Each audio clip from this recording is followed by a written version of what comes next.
Ketika seseorang pemimpin terafiliasi dengan sebuah partai, maka tanggung jawab moral dan politik partai tersebut terhadap kinerjanya tak dapat diabaikan. Nggak boleh lepas tangan PDIP. Pak Jokowi, dia adalah petugas partai. Ketika saya jadikan Pak Jokowi, orang kan seperti tidak mau tahu. Sepertinya Pak Jokowi itu jadi oleh siapa, mereka, dan lain sebagainya. Lupa, saya punya tanda tangannya Pak Jokowi. Dia adalah petugas partai. Tanda tangan itu untuk Ketua Umum PDI Perjuangan. Tapi kan tidak pernah saya beber-beber. Hanya supaya suatu waktu kalau yang namanya pembulian pada saya itu sudah kelewatan, baru akan saya katakan. Ini adalah konstitusi partai.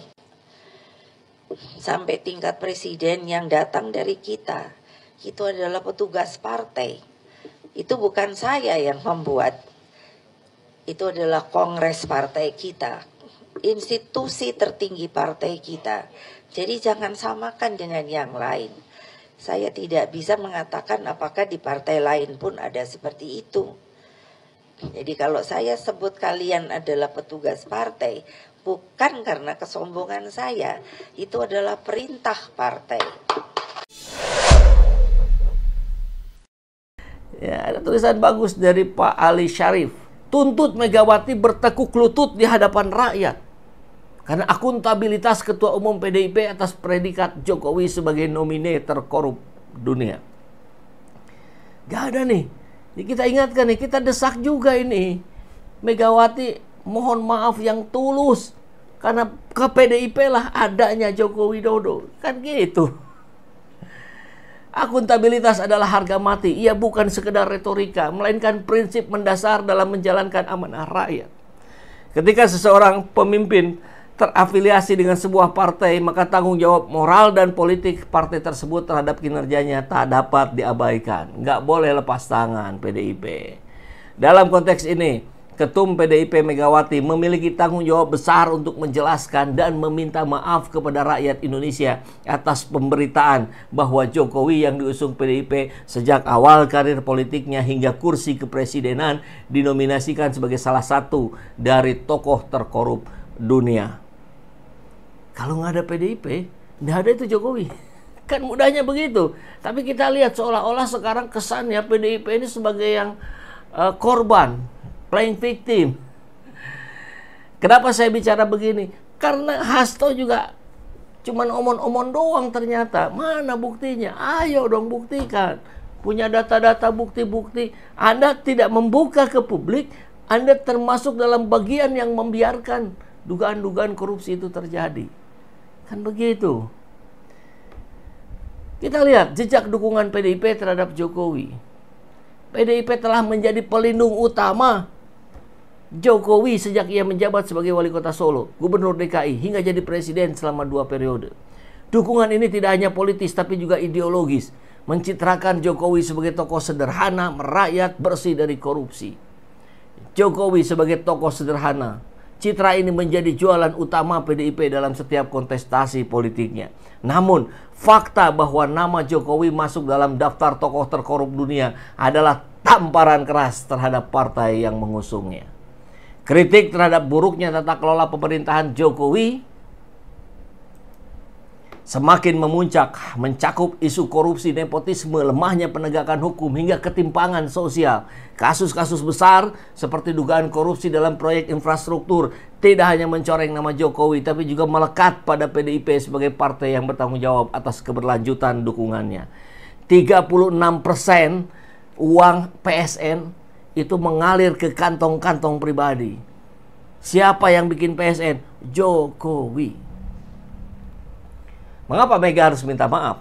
Sebagai ketum PDIP, dia tidak dapat lepas tangan atas dampak buruk yang timbul dari kebijakan pemerintahan Jokowi. Dalam budaya politik yang sehat, partai pengusung wajib mempertanggungjawabkan pilihannya di hadapan rakyat. Jika Jokowi benar-benar dinyatakan sebagai salah satu tokoh terkorup dunia, hal ini merupakan kegagalan besar dalam seleksi dan pengawalan kader oleh PDIP. Bukan lepas tangan. Permintaan maaf Megawati bukan hanya simbolik, tapi harus menjadi langkah penting dalam mengembalikan kepercayaan rakyat terhadap institusi partai. Ia harus mengakui bahwa keputusan mendukung Jokowi mungkin didasarkan pada kalkulasi politik jangka pendek tanpa mempertimbangkan resiko jangka panjang bagi bangsa. Selain itu, langkah ini juga menunjukkan bahwa PDIP masih memiliki keberanian moral untuk bertanggung jawab atas kesalahannya. Ini kalau PDIP mau berhasil sebagai partai oposisi. Begitu ya. Apa yang harus dilakukan selanjutnya? Permintaan maaf saja tentu tidak cukup.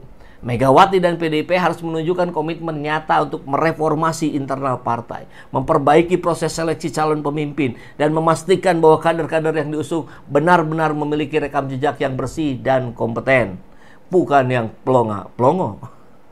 Selain itu, PDIP juga harus mendorong transparansi dalam pemerintahan, termasuk membuka ruang pengawasan publik terhadap kebijakan yang dibuat oleh kadernya. Megawati juga harus menjadi teladan dalam menunjukkan bahwa seorang pemimpin tidak kebal kritik dan tuntutan rakyat. Dengan meminta maaf, ia menunjukkan bahwa PDIP tidak semata-mata berfokus pada kekuasaan, tapi juga tanggung jawab moral terhadap bangsa. Maka, predikat Jokowi sebagai nomine tokoh terkorup dunia adalah ujian besar bagi PDIP dan Megawati sebagai pemimpinnya. Rakyat Indonesia berhak atas akuntabilitas dan tanggung jawab dari partai yang selama ini menjadi tulang punggung pemerintahan. Permintaan maaf dari Megawati adalah langkah awal untuk memulihkan kepercayaan dan menunjukkan bahwa PDIP berpihak pada rakyat, bukan sekedar ambisi politik. Hanya dengan langkah ini, PDIP dapat membuktikan bahwa mereka adalah partai yang benar-benar berkomitmen pada prinsip-prinsip demokrasi dan keadilan, bukan sekedar mesin politik untuk meraih kekuasaan semata.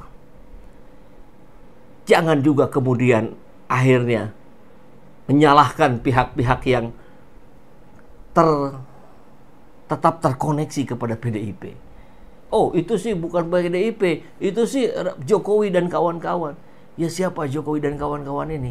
Kenapa nggak Anda bisa nasihati? Kenapa Anda nggak bisa awasi? Kenapa Anda bisa ingatkan, batasi? Anda punya kewenangan itu. Karena Jokowi adalah petugas partai PDIP sebelum dipecat. PDIP menyampaikan permintaan maafnya kepada publik karena telah melahirkan Joko Widodo di panggung perpolitikan Indonesia. Permintaan maaf itu disampaikan oleh Ketua DPP PDIP Deddy Sitorus pada Kamis 19 Desember. Meski begitu, Deddy tidak sepakat jika segala kesalahan yang dilakukan Jokowi, termasuk mencoreng MK, menjadi tanggung jawab PDIP, sebab PDIP sendiri tidak menduga bahwa Jokowi justru menyalahgunakan kekuasaannya untuk kepentingan pribadi politiknya. Dalam pernyataannya, Deddy juga menyebutkan bahwa malaikat pun tertipu dengan kelakuan Jokowi dalam 1 tahun terakhir. Mobilisasi ASN, kepala desa, dan sebagainya masih terus berlangsung.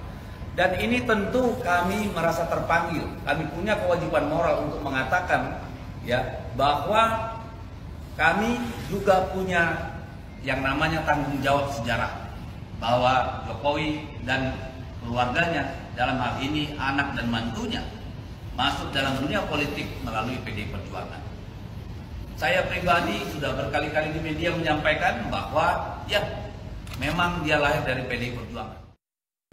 Termasuk orang-orang ini, Raffi Ahmad mendirikan 35 perusahaan pada periode kedua Jokowi. Terafiliasi dengan anak Jokowi, PSN Nikel, korporasi sawit, batu bara, dan bisnis kasino di Kamboja. Kotor ya dicuci katanya. Di mana dicucinya? Di Raffi Ahmad. Ini anak-anak Jokowi terlibat. PDIP diam saja. Bahkan merestui Bobi Nasution jadi wali kota Medan tempo hari. Merestui Gibran menjadi wali kota Solo. Sampai habis-habisan. Oh, kami juga ditipu katanya. Masa partai sebesar PDIP bisa ditipu hanya satu orang keluarga? Kan tidak masuk akal. Kecuali memang terlibat juga di PDIP. Ini jumlah perusahaan yang didirikan Raffi Ahmad selama 2020 sampai 2024. Dalam kurun waktu 5 tahun. 4 tahun nggak? 5 tahun ya kalau dari 20. Raffi Ahmad mendirikan 35 perusahaan, 2 diantaranya PT Rans Entertainment Indonesia dan PT RFA Maju Internasional yang membuat banyak usaha patungan. Nyambung tuh, anak Jokowi, terus siapa? Luhut ya. Ngeri nih. 2020 dia bikin 2 perusahaan. 2021 bikin 10 perusahaan. 2022 7 perusahaan, 2023 puncaknya bikin 12 perusahaan. Dan 2024 bikin 4 perusahaan. Saya kira tidak ada satupun di dunia hanya dalam kurun waktu 5 tahun bisa mendirikan 35 perusahaan. Dan apa menariknya, dia belum juga melaporkan LHKPN. Padahal dia utusan khusus presiden. Kenapa begini? Kenapa yang begini-begini yang jadi utusan presiden? Apa ini sandera dari Jokowi? Karena kedekatan yang sangat erat antara Raffi Ahmad dengan kedua anak Jokowi. Pak KPK, periksalah. Tidak ada salahnya. Bagus. Periksa aja dulu. Ya.